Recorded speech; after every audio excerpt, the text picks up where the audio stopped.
Hi, good morning to all. This is Suresh Gold, RN Facility Services, PF and ESI Consultancy. So మనం రీసెంట్గా ఒక video చేశాము employers గురించి. ఈరోజు వచ్చేసి కేవలం ఎంప్లాయీస్ కోసం మనం వీడియో తీస్తున్నాము. ఇది కొంచెం లెంతీగా ఉంటుంది, ఎందుకంటే మనం క్లుప్తంగా అన్నీ వివరిస్తున్నాం కాబట్టి కొంచెం లెంతీగా ఉంటుంది. సో మీకు పిఎఫ్ ఈఎస్ఐ గురించి పూర్తిగా తెలుసుకోవాలన్నప్పుడు ఈ వీడియో చూడండి. ఫస్ట్ మనం పిఎఫ్ అండ్ ఈఎస్ఐ యొక్క కాంట్రిబ్యూషన్ రేట్స్ ఏంటి, అంటే ఎంప్లాయర్ మన దగ్గర ఎంత అమౌంట్ డిడక్ట్ చేస్తారు, వాళ్ళు ఎంత క్రెడిట్ చేస్తారు అనేది తెలుసుకుందాం. ఫస్ట్ పిఎఫ్ కాంట్రిబ్యూషన్ రేట్ వచ్చేసి 25% ఉంటుంది. సో దాంట్లో మన దగ్గర 12% అనేది కంపెనీ వాళ్ళు డిడక్ట్ చేస్తారు మన శాలరీ నుంచి, అది బేసిక్ ఆర్ గ్రాస్ శాలరీ నుంచి. అండ్ కంపెనీ వాళ్ళు వచ్చేసి 13% అనేది క్రెడిట్ చేస్తారు. అందులో 12% అనేది ఎంప్లాయీకి క్రెడిట్ అవుతుంది, 1% అనేది ఛార్జెస్ కింద వెళ్తుంది. దాంట్లో 0.5% అనేది పిఎఫ్ అడ్మిన్ ఛార్జ్ కింద వెళ్తుంది, అండ్ 0.5% అనేది ఈడిఐఎల్ ఛార్జెస్ కింద వెళ్తుంది. ఈ ఈడిఐఎల్ ఛార్జెస్ బెనిఫిట్ ఏంటి అంటే దీని గురించి మళ్ళీ నేను తర్వాత చెప్తాను. ఇవి కాంట్రిబ్యూషన్ రేట్స్, అంటే ఎంప్లాయీ దగ్గర 12% తీస్తారు, కంపెనీ వాళ్ళు 12% అనేది క్రెడిట్ చేస్తారు. సో దీనివల్ల మనకి బెనిఫిటే కానీ లాస్ అనేది ఉండదు. అండ్ ఈఎస్ఐ కాంట్రిబ్యూషన్స్ గురించి తెలుసుకుందాం. ఈఎస్ఐ కాంట్రిబ్యూషన్స్ వచ్చేసి 0.75% అనేది ఎంప్లాయీ శాలరీలో నుంచి డిడక్ట్ అనేది చేస్తారు, అండ్ 3.25% అనేది కంపెనీ వాళ్ళు కలిపి కడతారు. సో టోటల్ 4% అనేది పేమెంట్ అనేది చేయడం జరుగుతుంది ఈఎస్ఐ తరఫున. అండ్ ప్రజెంట్ మనకి పిఎఫ్ విత్డ్రాల్ ఎలా చేసుకోవాలి అని చాలామందికి డౌట్స్ ఉంటుంది. దానికి టర్మ్స్ అండ్ కండిషన్స్ ఏంటి అనేది మనం తెలుసుకుందాం. ఫస్ట్ మనం పిఎఫ్ విత్డ్రాల్ చేసుకోవాలి అంటే యూఏఎన్ నెంబర్ అనేది యాక్టివేషన్ చేసుకొని ఉండాలి, ఆన్లైన్లో చేయాలి అంటే. సో యూఏఎన్ నెంబర్ యాక్టివేషన్ అనేది రీసెంట్గా చాలా చేంజెస్ వచ్చాయి. బిఫోర్ ఏంటంటే మనం ఒక ఎనీ అనదర్ మొబైల్ నెంబర్, ఏదైనా మొబైల్ నెంబర్ ఇచ్చి మనం యూఏఎన్ నెంబర్ అనేది యాక్టివేషన్ చేసుకునే వాళ్ళము. అండ్ ఇంకోటి ఏంటంటే పిఎఫ్ రికార్డ్ ప్రకారం నేము డీటెయిల్స్ మన దగ్గర ఉంటే చాలు యూఏఎన్ నెంబర్ అనేది యాక్టివేషన్ చేసుకునే వాళ్ళం. కానీ ఇప్పుడు ఒక 10 days అవుతుంది, దీంట్లో చేంజెస్ వచ్చాయి. ఎప్పుడైతే మీ యూఏఎన్ నెంబర్ యాక్టివేషన్ చెయ్యాలి అంటే కంపల్సరీగా మీ యూఏఎన్తో మీ ఆధార్ లింక్ అయి ఉండాలి, అండ్ మీ మొబైల్ నెంబర్ కూడా మీ ఆధార్తో లింక్ అయి ఉండాలి. ఈ 2 కండిషన్స్ అనేది మస్ట్ అండ్ షుడ్గా ప్రజెంట్ యూఏఎన్ నెంబర్ యాక్టివేషన్ చేసుకునే వాళ్ళకి కంపల్సరీగా ఈ కండిషన్ అనేది అప్లై అవుతుంది. ప్రీవియస్ మీరు ఆల్రెడీ యాక్టివేషన్ చేసుకుంటే నో ప్రాబ్లం. ప్రజెంట్ మీరు యాక్టివేషన్ చేసుకోవాలంటే మాత్రం మీ యూఏఎన్ నెంబర్తో మీ ఆధార్ లింక్ అయి ఉండాలి, అండ్ మీ ఆధార్తో మీ మొబైల్ నెంబర్ కూడా లింక్ అయి ఉండాలి. ఇది యూఏఎన్ నెంబర్ యాక్టివేషన్ చేసుకోవడానికి ఉండే కండిషన్. అండ్ మీరు యూఏఎన్ నెంబర్ యాక్టివేషన్ చేసుకున్న తర్వాత బిఫోర్ కొంతమందిది ఆధార్ వెరిఫై అయ్యి ఉండదు. సో వాళ్ళు ఎలా ఆధార్ వెరిఫై చేసుకోవాలి, వాటికి ఉండే కండిషన్స్ ఏంటి. సో ఆధార్లో ఉండే డేటా, పిఎఫ్లో ఉండే డేటా ఏదన్నా డిఫరెంట్ ఉన్నప్పుడు మీరు యూఏఎన్ నెంబర్ లాగిన్ అయిన తర్వాత అందులో మేనేజ్ అనే కాలం ఉంటుంది, అందులోకి వెళ్ళి బేసిక్ మాడిఫైడ్ డీటెయిల్స్ అని ఉంటుంది. అందులో మీ డీటెయిల్స్ అనేది మీరు అప్డేట్ చేసుకోవచ్చు, అంటే మీ ఆధార్ డీటెయిల్స్ అనేది ఇచ్చి మీరు డీటెయిల్స్ అనేది అప్డేట్ చేసుకోవచ్చు. ఇందులో కూడా కొన్ని కండిషన్స్ ఉన్నాయి. కండిషన్స్ ఏంటంటే మనకి less than 3 years date of birth అనేది డిఫరెన్స్ ఉంటాయి. మీ పిఎఫ్ రికార్డ్ అండ్ మీ ఆధార్ కార్డుకి less than 3 years కన్నా తక్కువగా డేట్ ఆఫ్ బర్త్ డిఫరెన్స్ ఉన్నప్పుడు ఓన్లీ ఆధార్ డీటెయిల్స్ ఇస్తే మనకు సరిపోతుంది. చాలామందికి మోర్ దెన్ 3 years ఎక్కువగా డిఫరెన్స్ ఉంటుంది. ఎగ్జాంపుల్ ఒకవేళ 1980 పిఎఫ్ రికార్డులో ఉండి మీ ఆధార్ కార్డులో 1985 కానీ 84 కానీ ఇలా మోర్ దెన్ 3 years డిఫరెన్స్ ఉండేవాళ్ళు యాజ్ పర్ ఆధార్తో పాటు అడిషనల్ ప్రూఫ్ అనేది ఒకటి సబ్మిట్ చేయాల్సి ఉంటుంది. సో అడిషనల్ ప్రూఫ్స్ వచ్చేసి ఏమేమి తీసుకుంటారు అంటే 10th class మెమో కానీ, టీసీ కానీ, బర్త్ సర్టిఫికేట్ కానీ, అండ్ పాస్పోర్ట్ కానీ, లేదా సివిల్ సర్జన్ డాక్టర్ ద్వారా వచ్చిన సర్టిఫికేట్ కానీ, వీటిలో ఏదో ఒకటి మస్ట్ అండ్ షుడ్గా మనం ఆధార్తో పాటు సబ్మిట్ చేయాల్సి ఉంటుంది. అండ్ కరెక్షన్స్ మీరు ఆన్లైన్లో చేసినప్పుడు ఒక్కోసారి రిజెక్ట్ అవుతుంది. అలా రిజెక్ట్ అయినప్పుడు మీరు జాయింట్ డిక్లరేషన్ ఫామ్ అనేది ఒకటి ఉంటుంది. సో ఆ జాయింట్ డిక్లరేషన్తో పాటు మీ అడిషనల్ ప్రూఫ్స్ ఏదన్నా ఒకటి సబ్మిట్ చేయాల్సి ఉంటుంది. ఈ జాయింట్ డిక్లరేషన్ ఫామ్ అనేది ఫిల్ చేసి మీ ఎంప్లాయర్తో అటెస్టెడ్ చేయించి, దాంతోపాటు మీ ఆధారు అండ్ అడిషనల్ ప్రూఫ్ మీద కూడా అటెస్టెడ్ చేయించి, ఒకవేళ కుదిరితే మీ ఎంప్లాయర్తో ఒక రిక్వెస్ట్ లెటర్, నేమ్ కరెక్షన్ అనేది ఉంది కాబట్టి ఒక రిక్వెస్ట్ లెటర్ కూడా దానికి అటాచ్ చేయించి వాళ్ళ లెటర్ హెడ్ మీద అన్నిటి మీద అటెస్టెడ్ చేయించి మీరు కన్సల్ట్ పిఎఫ్ ఆఫీస్లో సబ్మిట్ చేస్తే 3 to 30 daysలో మీ నేమ్ కానీ, మీ డేట్ ఆఫ్ బర్త్ కానీ, మీ ఫాదర్ నేమ్ కానీ, డేట్ ఆఫ్ జాయినింగ్ కానీ, డేట్ ఆఫ్ ఎగ్జిట్ కానీ, ఈ చేంజ్ రిక్వెస్ట్ ఏదన్నా ఉన్నా కానీ మీరు త్రూ అవుట్ జాయింట్ డిక్లరేషన్ ద్వారా అనేది చేసుకోవచ్చు. అండ్ డేట్ ఆఫ్ జాయినింగ్ కానీ డేట్ ఆఫ్ ఎగ్జిట్ కానీ డిఫరెంట్ ఉన్నప్పుడు ఈ జాయింట్ డిక్లరేషన్తో పాటు ఫామ్ 5 అనేది డేట్ ఆఫ్ జాయినింగ్కి, ఫామ్ 10 అనేది డేట్ ఆఫ్ ఎగ్జిట్కి. సో ఇవి కూడా అటాచ్ చేసి మీరు సబ్మిట్ చేస్తే మీ కరెక్షన్స్ ఏదన్నా ఉంటే కరెక్షన్ అనేది అవుతుంది. ఇలా యూఏఎన్ నెంబర్లో ఏదైనా కరెక్షన్ ఉండేటివి కరెక్షన్ చేసుకున్న తర్వాత మాత్రమే మీరు పిఎఫ్ విత్డ్రాల్ అనేది చేసుకోవడానికి అవకాశం ఉంటుంది. అండ్ లోన్స్ కానీ అడ్వాన్స్ కానీ ఏది తీసుకోవాలని కంపల్సరీగా మీ కేవైసీ డీటెయిల్స్ మీన్స్ మీ ఆధార్, పాన్, బ్యాంక్ ఈ 3 కూడా అటాచ్ అయ్యి ఉంటే మీకు ఎటువంటి ప్రాబ్లం ఉండదు. పాన్ అనేది ఆప్షనల్ కింద ఉంటుంది. లెస్ దెన్ 5 years సర్వీస్ ఉండేవాళ్ళు మాత్రం పాన్ కార్డ్ అనేది మస్ట్ అండ్ షుడ్గా అటాచ్ చేసుకోవాలి. మోర్ దెన్ 50,000 కన్నా ఎక్కువగా ఉండేవాళ్ళు ఈ పాన్ కార్డ్ అనేది అటాచ్ అయ్యి ఉంటే మాత్రమే మీకు జాయింట్ డిక్లరేషన్ ఈ మోర్ దెన్ 5 years ఉండే వాళ్ళకైతే పాన్ అవసరం లేదు. లెస్ దెన్ 5 years ఉండే వాళ్ళకి కంపల్సరీగా పాన్ కావాలి. ఈ పాన్తో పాటు మనము ఫామ్ 15G కూడా అప్లోడ్ చేసినప్పుడు మాత్రమే మీ టీడీఎస్ ఏదైతే ఉందో అదే డిడక్ట్ అవ్వకుండా ఉంటుంది. లేకపోతే మీకు టీడీఎస్ అనేది 34.5% అనేది డిడక్ట్ అవుతుంది. అలా డిడక్ట్ అవ్వకూడదు అంటే పాన్ కార్డు మస్ట్ అండ్ షుడ్గా అటాచ్ చేసుకొని ఉండాలి. అండ్ జాయింట్ డిక్లరేషన్ ఫామ్ కూడా మీరు సబ్మిట్ చేయాల్సి ఉంటుంది.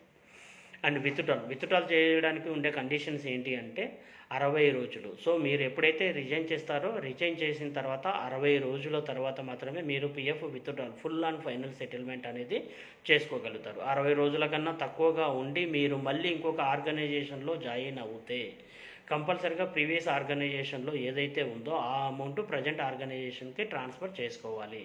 ఇక్కడ కొన్ని మిస్టేక్స్ చేస్తున్నారు చాలా ఎంప్లాయీస్. చాలామంది మా దగ్గరకు వస్తూ ఉంటారు కాబట్టి మేము ఫేస్ చేస్తూ ఉంటాం కాబట్టి ఆ ప్రాబ్లమ్స్ అనేది మీకు ఇక్కడ ఎక్స్ప్లెయిన్ చేస్తున్నాను.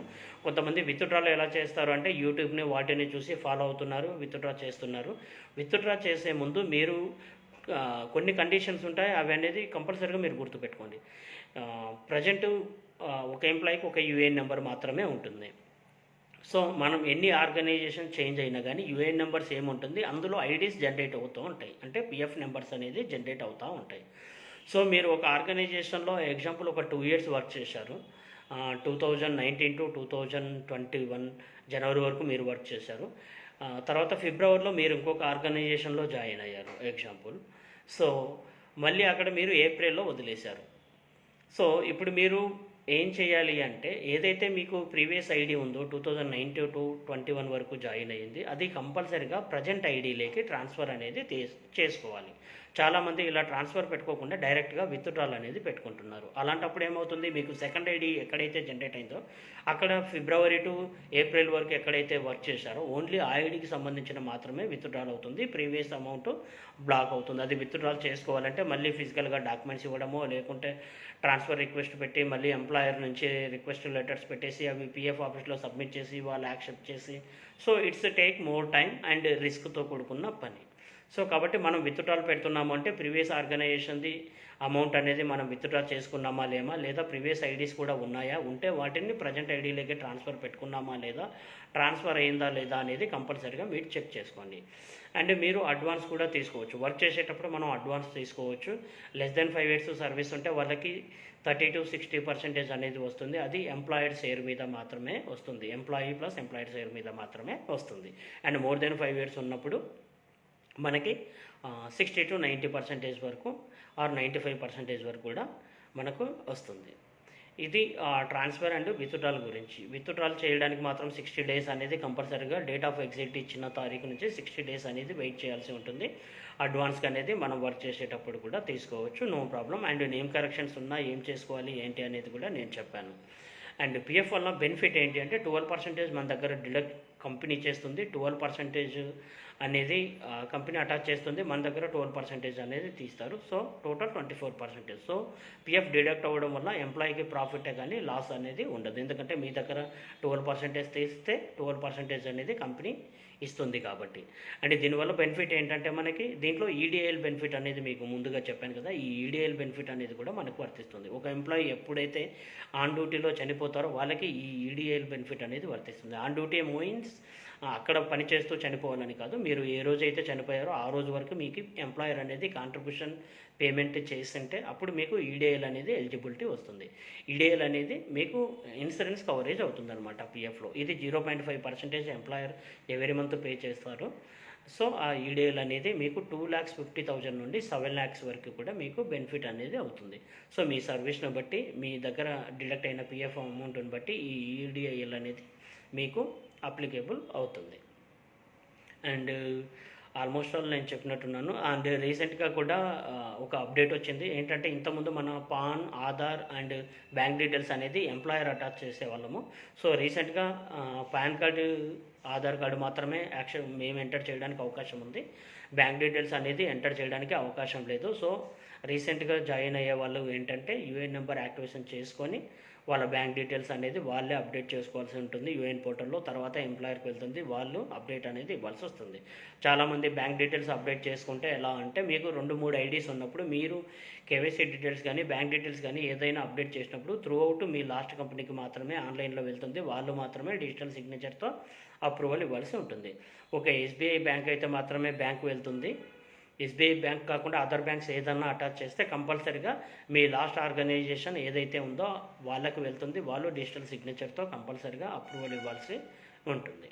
అండ్ ఆల్మోస్ట్ ఆల్ పిఎఫ్కి సంబంధించి ప్రతి విషయం నేను తెలియజేశాను. ఇంకా మీకు ఏదైనా డౌట్స్ ఉంటే కాల్ చేయొచ్చు. నా డిస్క్రిప్షన్లో డీటెయిల్స్ మొత్తం ఇస్తాము. మేము రిటర్న్స్ కూడా వేస్తాము. విత్డ్రాల్స్ కానీ, నేమ్ కరెక్షన్స్ కానీ, డేట్ ఆఫ్ బర్త్ కరెక్షన్స్ కానీ, అండ్ ఫాదర్ నేమ్ కరెక్షన్స్ కానీ, జాయినింగ్స్, లెఫ్ట్, ఇలా ఏది ఉన్నా కానీ ఎవ్రీథింగ్లో పిఎఫ్ అండ్ ఈఎస్ఐలో ఇస్తాము.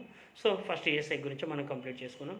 నెక్స్ట్ వచ్చేసి ఈఎస్ఐ గురించి తెలుసుకుందాం. పిఎఫ్ కంప్లీట్ అయిపోయింది, ఈఎస్ఐ గురించి తెలుసుకుందాం. ఈఎస్ఐలో మనకి ఈఎస్ఐ కార్డ్ అనేది ఇస్తారు. ఈ కార్డ్ అనేది పూర్తిగా మనకి లైబిలిటీలో రావడానికి, ఎలిజిబిలిటీలోకి రావడానికి 1 year అనేది పేమెంట్ అవుతే అన్ని ఎలిజిబిలిటీస్ మీకు వస్తాయి.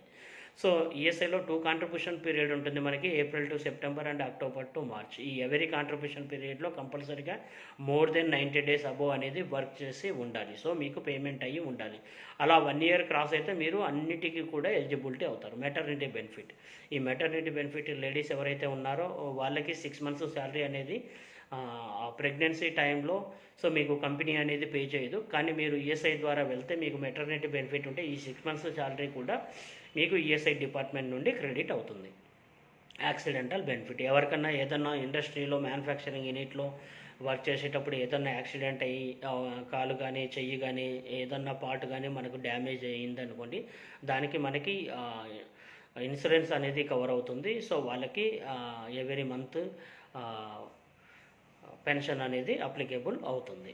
అండ్ సిక్లెస్ బెనిఫిట్స్, ఇది కూడా మనకి ఏంటంటే మోర్ దెన్ 1 year సర్వీస్ ఉండే వాళ్ళకి ఏదన్నా ఫీవర్ కానీ సంథింగ్ ఏదన్నా వచ్చినప్పుడు మనం ఈఎస్ఐ వెళ్ళినప్పుడు మీకు ఏదన్నా రెస్ట్ తీసుకోవాలి 1 week అన్నారనుకోండి, త్రూ అవుట్ ఈఎస్ఐ నుంచి మీకు 1 weekకి సంబంధించి రెస్ట్కి సంబంధించి లీవ్ ఫామ్ అనేది ఇస్తారు. సో ఆ 1 weekకి సంబంధించి శాలరీ కూడా మీకు ఈఎస్ఐ డిపార్ట్మెంట్ నుంచే కంపల్సరీగా పేమెంట్ అనేది అవుతుంది.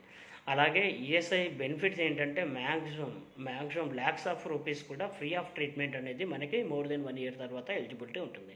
దీంట్లో మనకు 2 types ఉంటుంది. 1 year వరకు మనకు డిస్పెన్సరీలో ట్రీట్మెంట్ చేస్తారు. సో డిస్పెన్సరీ అనేది లైక్ యాజ్ ఏ క్లినిక్ లాగా ఉంటుంది. సో మోర్ దెన్ 1 year తర్వాత మీకు ఎలిజిబిలిటీ ఉంటే మాత్రం ఏదైతే డిస్పెన్సరీలో అవైలబుల్ లేని ట్రీట్మెంట్కి మీకు సూపర్ స్పెషాలిటీ ఎర్రగడ్డ ఎక్కడైతే ఉందో ఆ ఎర్రగడ్డకు అనేది మనకి ట్రాన్స్ఫర్ అనేది చేస్తారు, అక్కడికి రెఫర్ చేస్తారు.